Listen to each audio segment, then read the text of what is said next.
Hello guys, it's Glenn from Sydney CBD Repair Center, and today we have an Oppo Find X2 Neo with a very loose charging port, and it's not working as well. So we're gonna replace it. Let's get to it.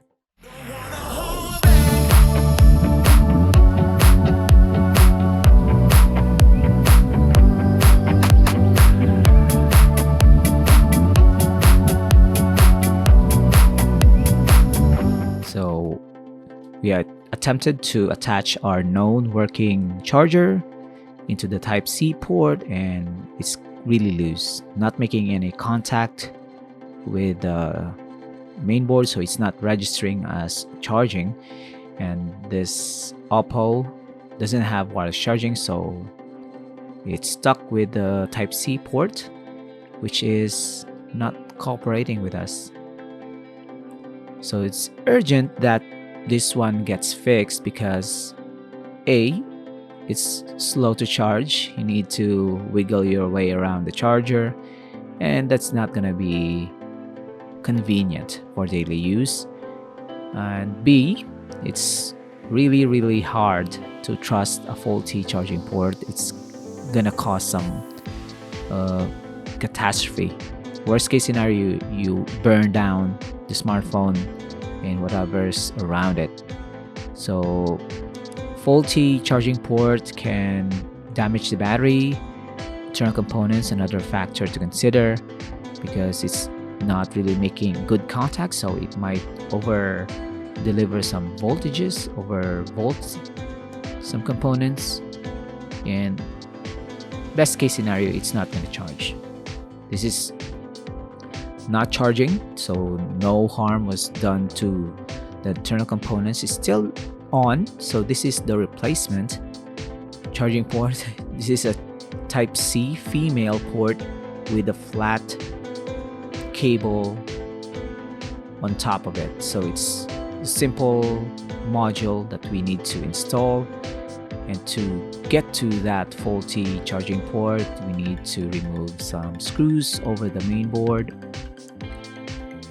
This one screw is tough to remove. Remove this. There you go. And it's still under the battery. So you can see there, this is the connector.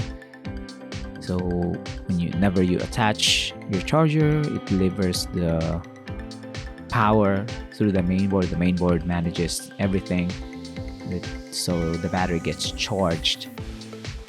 So the actual hardware, the female Type-C, is broken, so we need to detach the cover for the daughter board and remove also connectors and the actual daughter board to reach to the faulty charging port. We're also going to remove the battery. We're going to lift it up and release that broken part. So we have to be very careful. These flex cables, flat cables you can see here is quite sensitive. They're tough because they can withstand high temperature, but if you snap one of them, then that's going to be another part that you need to fix. So if you want to DIY this, highly recommend that go to a qualified technician because it involves power delivery to your device. So they will have to source the parts. The part should be reliable, and when installing the part, we need to be sure that it's installed correctly. So DIY only if you know what you're doing, if you have the tools, if you have done this before.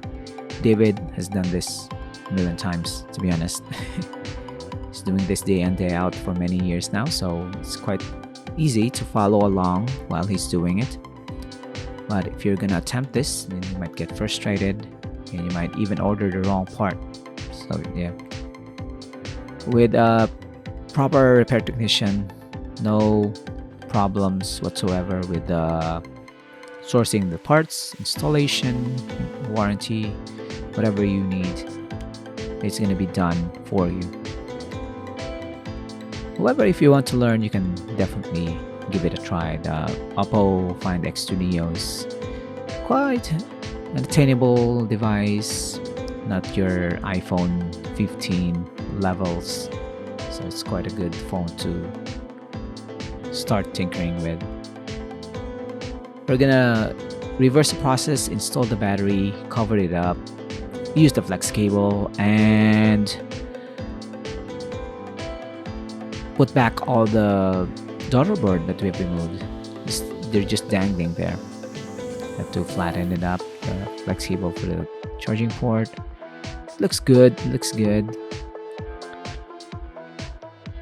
Gonna properly align them. There you go. Flex cable can still be tucked under the battery. There you go. They're fit the way they should be. I'm gonna put back the SIM card tray to align that daughter board. There you go. And if you have any questions, if you have the same issue with your smartphone, if it's not charging, that is still turning on, if you can charge it with when you wiggle the charger around the charging port, then it's a faulty charging port. It's an easy fix, but it's gonna take a while depending on the layout of the smartphone. Some charging ports are easier to remove. This one is leaning on the more difficult side because we have to remove daughter boards and the battery just to gain access to the broken part. So we'll test it now. This is our known charging cable, and it's charging now. You can also see it's pushed way into the device. It's now getting a good grip, and we'll put back the back cover and we're done. So I hope you enjoyed this, guys. I hope you learned something that, if you have the same problem, you can still salvage this phone on a fraction of a cost of a brand new one. So it saves money, saves the environment, because you don't have to throw anything except for this faulty part. And we'll see you again next time. Follow us, like and subscribe. Take care. Cheers. If you want your smartphone fixed for a very reasonable price, you may contact Sydney CBD Repair Center. We also provide mail-in repair services for customers outside of Australia or Sydney. Just message us so we can arrange the shipping of your device.